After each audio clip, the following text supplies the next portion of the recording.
Good day, everyone. I'm Dr. Tolentino, and today we're going to talk about bone marrow histology.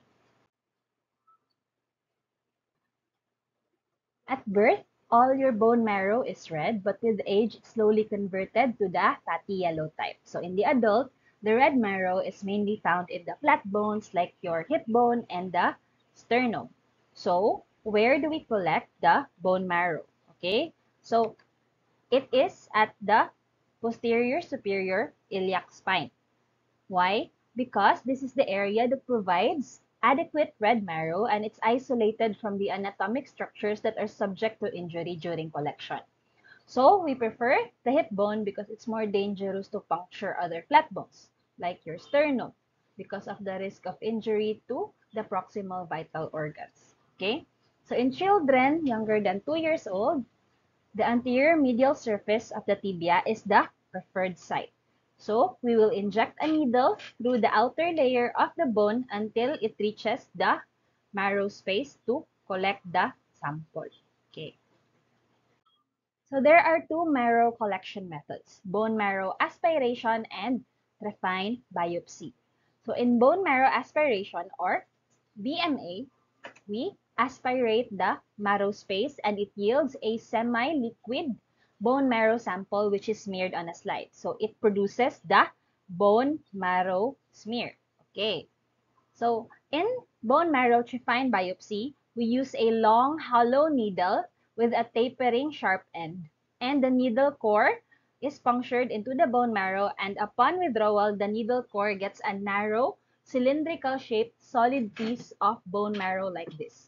So it's actually, we get a solid piece of the bone marrow. So it produces your trephine biopsy sample.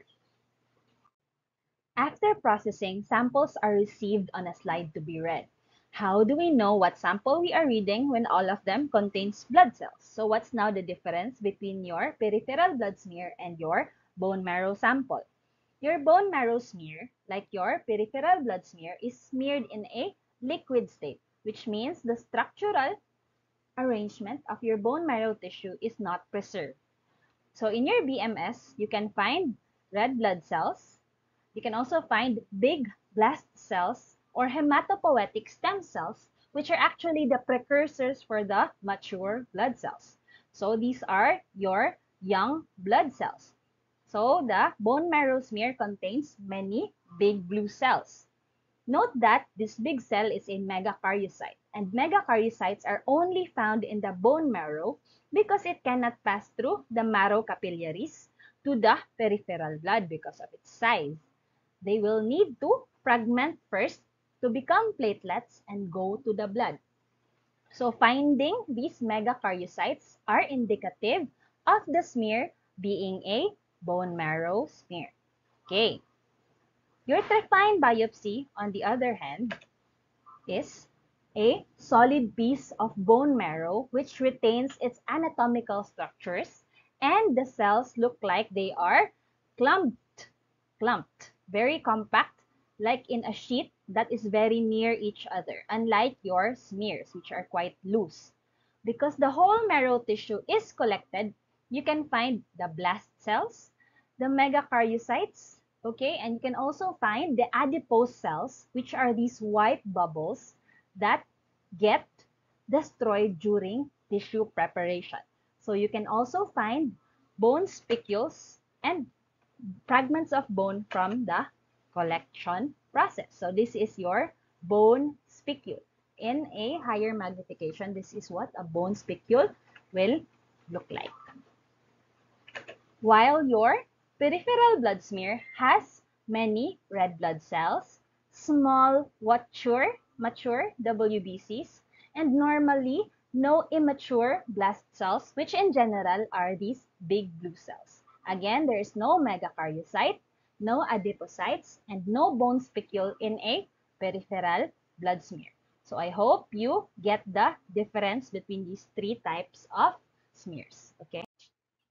All of your mature blood cells will come from one multipotential hematopoietic stem cell, your hemocytoblast. Multipotential, which means it can become any of the adult blood cells, be it red blood cell, white blood cell, or platelet. So after this stage, it will become either the common myeloid progenitor, which produces your platelets, your red blood cells, and all of your WBCs except for your lymphocytes, because your lymphocytes will come from the common lymphoid progenitor. Okay? So in our discussion today, we will only discuss erythropoiesis or RBC maturation, granulopoiesis or granulocyte maturation, particularly the most common neutrophil and eosinophils. And lastly, we will have a little discussion about your thrombopoiesis or your platelet maturation. We will not discuss the less common granulocytes and the lymphoid series because although they are produced from the bone marrow, your lymphocytes will mature in other organs like your thymus or the lymph nodes. So we will just discuss these two maturation series, your RBC maturation and your granulocytic maturation series. So just memorize these. Most important to memorize the name and the order of each stage. Erythropoiesis has 6 stages and your granulopoiesis also has 6 stages. Just memorize these in order. It's not even important to memorize how they look like at each stage. Just remember that the pattern, how they will mature, because there will be a pattern on how they will change in appearance as they grow. So let us begin. Let's start with the erythrocytic series or the red blood cell precursors, which produces your mature erythrocytes or red blood cells. So as I mentioned, there is a pattern how erythroid precursors will change in appearance as they mature into adult red blood cells. So they will begin as big dark blue cells with large nuclei and loose chromatin and many nucleoli. As they will mature, the overall diameter of your cell will decrease. So the cell will become smaller. The diameter of the nucleus will also decrease faster than the diameter of the cell. The nuclear chromatin pattern becomes more coarser, clumped, and condensed. And your nucleoli starts from many until they will eventually disappear. The cytoplasm also changes color from blue to gray blue to salmon pink as your hemoglobin synthesis commences. So at each stage, we will encounter many different names, but they will actually mean the same stage. Okay, they mean one thing. So many researchers studied hematopoietic stem cells and they came up with 3 nomenclatures or your naming schemes. You have the normoblastic, rubriblastic, and erythroblastic. So for the sake of uniformity and less confusion, we will just use the normoblastic nomenclature. So when you see a pronormoblast, it is actually the same with a rubriblast and a proerythroblast and so on. Okay? So to make things easier for you, I came up with this mnemonic. From the youngest cell to the oldest, PB4. P, pronormoblast. B, basophilic normoblast. P, polychromatic normoblast. O, orthochromic normoblast. R, reticulocyte. And E, erythrocyte. So remember, PB4 are your RBC maturation stages. So let's begin. First, we have your pronormoblast, which is the same stage as your proerythroblast or rubriblast. The nucleus is round to oval, very big, okay, and containing 1 or 2 nucleoli. This cell has 1 nucleoli, but it can also be 2, okay? Your cytoplasm is dark blue because of the many ribosomes and your RNA. So generally, the cells of your erythroid maturation series are more dark than your granulocyte maturation series, but we'll talk about that later. Now we have the NC ratio of 8:1. So the NC ratio is a measure of the volume of a cell. It is the ratio of the size of the nucleus to the size of the cytoplasm. Your high NC ratio is usually a sign of your atypia or malignancy, but it is just normal in your immature cells. Here, in our discussion, we just use it to show and compare the size of the nucleus to your cytoplasm. So let's observe how the NC ratio changes as the cell matures. Next, we have your basophilic normoblast or basophilic erythroblast or your prorubrisite. The nucleus is more condensed versus the pronormoblast. Nucleoli may be present early in the stage but will later disappear. So we have 0 to 1 nucleoli in this stage. The cytoplasm is still dark blue, while your NC ratio is 6 is to 1. So 6 is the size of the nucleus is to 1 of the cytoplasm. So your nucleus is still quite big, but it's smaller than what is in the pronormoblast before. Okay. Next, we have your polychromatic normoblast or polychromatic erythroblast or your rubricite.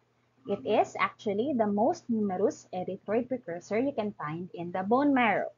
It's also the last stage capable of mitosis. Your nucleus will have no more nucleoli, so 0 nucleoli at this stage. And your cytoplasm is actually a mixture of pink and blue because at this stage is where your hemoglobin synthesis will start. So pink from the new hemoglobin synthesis and blue is from your RNA and your ribosomes, resulting in a mixture of a gray-blue color. So it's polychromatic, many colors, okay? And your NC ratio is now at 4 nucleus, 1 cytoplasm, up to even 1 is to 1. So the nucleus here is very small.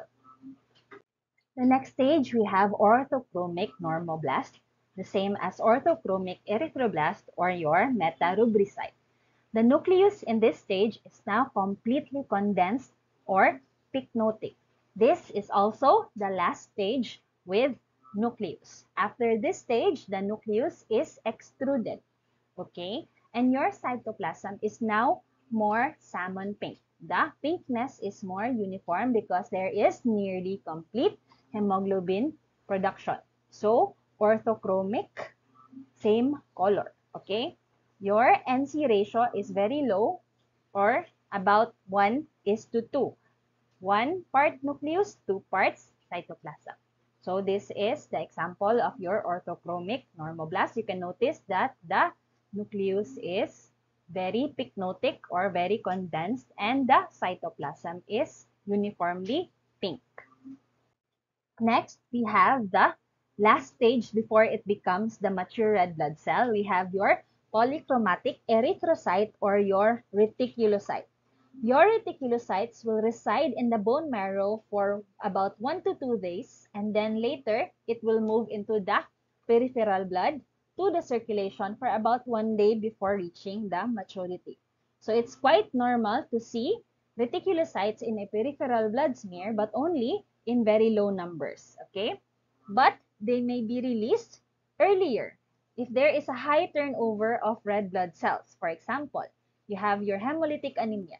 When there is high demand for new red blood cells and the bone marrow is forced to release even the immature reticulocytes in high numbers to the circulation because of the high demand for new red blood cells. Okay?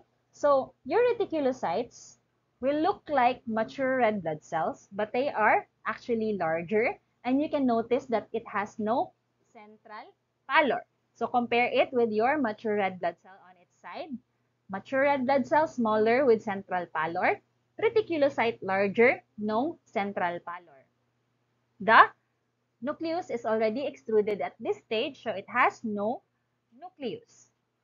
For the cytoplasm, it has the predominant color of hemoglobin, which is pink, but still with a bluish tinge because it still has residual ribosomal RNA. So the cytoplasm has still a few residual rRNA, which can be seen with a supravital stain like your Prussian blue or new methylene blue.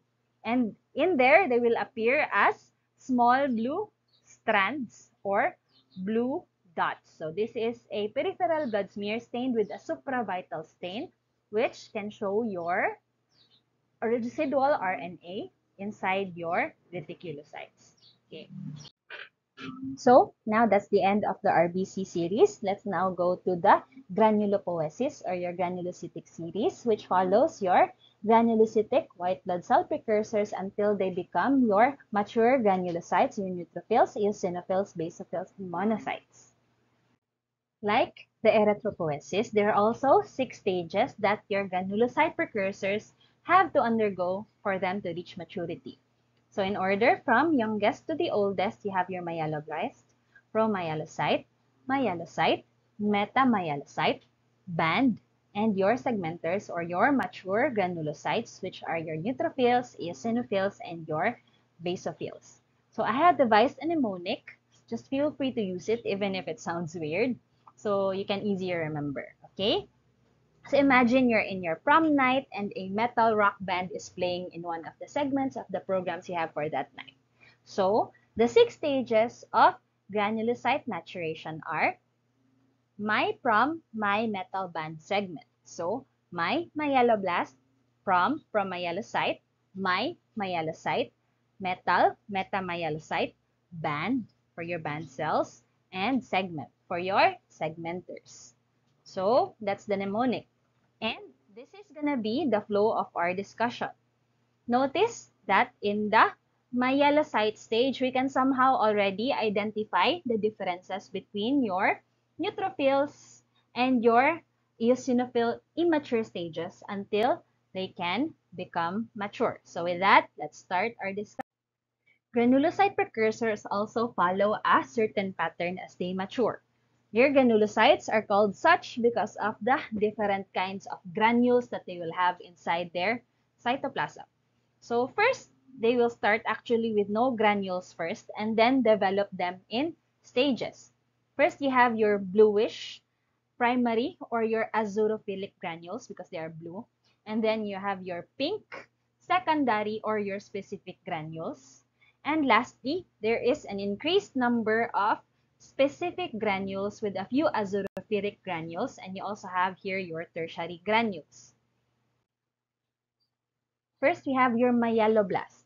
The nucleus is a big structure. It has 2 to 5 light nucleoli and it has a delicate lace-like chromatin. So the chromatin is not condensed. It's quite loose and lace-like. Okay, it looks delicate. Now you have 2 to 5 light nucleoli. In the cell, it has 2. While in this cell, maybe 1, 2, 3, 4. Okay, 4 light nucleoli. While your cytoplasm is scanty or it means small, okay, and it's still blue, but the blueness of your granulocyte precursors is quite more light versus your erythroid precursors, but it's still blue at the very beginning. Okay, so this is an example of your myeloblast. Notice the many nucleoli, delicate chromatin in the nucleus, and small light blue cytoplasm. Now we have your promyelocyte. They are quite larger than your myeloblast.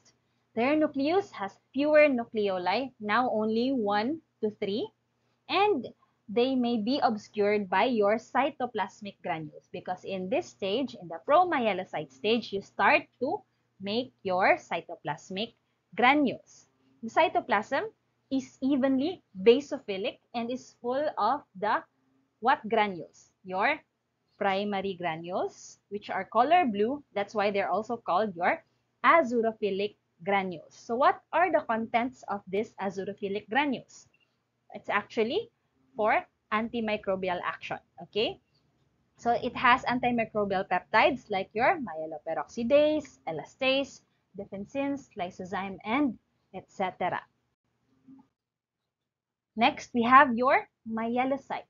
Okay, at the myelocyte stage, you can now barely see the difference between the neutrophil and your eosinophilic myelocyte. Now let's have the neutrophilic myelocyte first. The nucleus already has no nucleolus and your cytoplasm is now bluish pink. Why is it now quite pink? Okay, blue, understandable because you already have your primary or azurophilic granules, but now it's pinkish too because it has scattered fine pink secondary granules. So your secondary granules is also called your specific granules and they will begin their synthesis in this stage. That's why the cytoplasm is a mixture of blue and pink. So the cytoplasm is bluish pink. Your neutrophil myelocyte is also the final stage that undergoes mitosis or cell division. The other myelocyte, your eosinophilic myelocyte, is quite different from your neutrophilic myelocyte. The nucleolus is the same. It already has no nucleolus, but your cytoplasm is the differentiating factor because it's filled with orange-red, large uniform eosinophilic granules. So the granules here are very big and orange-red. Okay, and they are your secondary granules, but in the eosinophil version. Okay, so this eosinophilic granules, your secondary eosinophilic granules, contain your antiparasitic major basic protein, which helps the eosinophils in destroying your parasites. Next, we have the fourth stage, metamyelocyte stage. Again, you can already differentiate between neutrophil and eosinophilic metamyelocyte at this stage. What is unique to the metamyelocyte stage is that in the nucleus, its shape is now kidney bean. Okay, so there is a small indentation in the nucleus and there is no nucleolus. The cytoplasm, on the other hand, has little or no more basophilia. And your tertiary granule synthesis will begin here. The granules of the tertiary granules will contain gelatinase, and this is also helpful in the inflammation. Your eosinophil metamyelocyte, on the other hand, because it's in the same metamyelocyte stage, the nucleus is kidney bean shaped. Okay, it has a small indentation, also has no nucleolus. The cytoplasm is still filled with the orange-red, large, uniform eosinophilic granules, which contains what again? Let's review. It contains your major basic protein, which is anti-parasitic. Let's go to the fifth stage, your band stage. This is actually the last stage of development before becoming mature granulocytes or segmenters. Now, the neutrophil band nucleus is indented to more than one-half of the nuclear diameter, more than that of the metamyelocyte. So the metamyelocyte, remember, it's kidney bean shaped. It is quite indented, but not as much as this. In the band nucleus, it's indented to more than one-half of the nuclear diameter. You can also observe that the nucleus is horseshoe shaped, okay? But there is no segmentation yet. Compare it to the mature segmenter to its left. You can already see segmentation happening. You have 1, 2, 3 segments of the nucleus. While your cytoplasm is light purple with fine granules. These band cells, like your reticulocytes, can also be seen in the peripheral blood smear in small numbers, about 0 to 5%. These can also be increased in severe infection and inflammation. With the same theory, okay, and the same reasoning, you have a high demand for it, and thus accelerated release of your myeloid cells will happen from the bone marrow, and they will release these early band stage neutrophils in severe infections and inflammation. Your band eosinophil is actually the same thing, nucleus indented to more than one-half of the nuclear diameter, but there is no segmentation yet. Compare it to the mature segmenter eosinophil here. It has two segments, okay? The difference from your band neutrophil is the cytoplasm. Again, it has these red orange granules, large red orange granules, which contains major basic protein and anti-parasitic. Lastly, let's also touch on thrombopoiesis. This is the process of platelet maturation. We will only discuss the important last stage before the mature platelets are going to be released from the marrow. We have the megakaryocyte. The megakaryocyte are platelet precursor cells, which are very large. They are 50 to 150 microns. They're actually the largest normal nucleated cell in the marrow. Remember, normal. So abnormal Precursors of normal cells in malignancy can grow bigger than these megakaryocytes, but they are the largest normal nucleated cell in the marrow. Their nucleus is described to be multinucleated because it's large, irregularly lobulated, and the nucleus has like polyps, okay? It's like a polypoid nuclei with a coarse chromatin. Your cytoplasm is abundant light blue to pink cytoplasm with many purple, red, or pink granules. This cytoplasm is known to fragment, and when it fragments, it becomes the mature platelets which will be released from the bone marrow. Remember, because of its size, it cannot leave the bone marrow, and we cannot normally see this on your peripheral blood, making this cell a good indicator that the tissue we are viewing is actually from the bone marrow. And they are normally estimated to have 2 to 10 megakaryocytes per low power field in a bone marrow smear. So that would be all. Thank you. I hope you understood something. Please study well and do well in your evaluation and examination.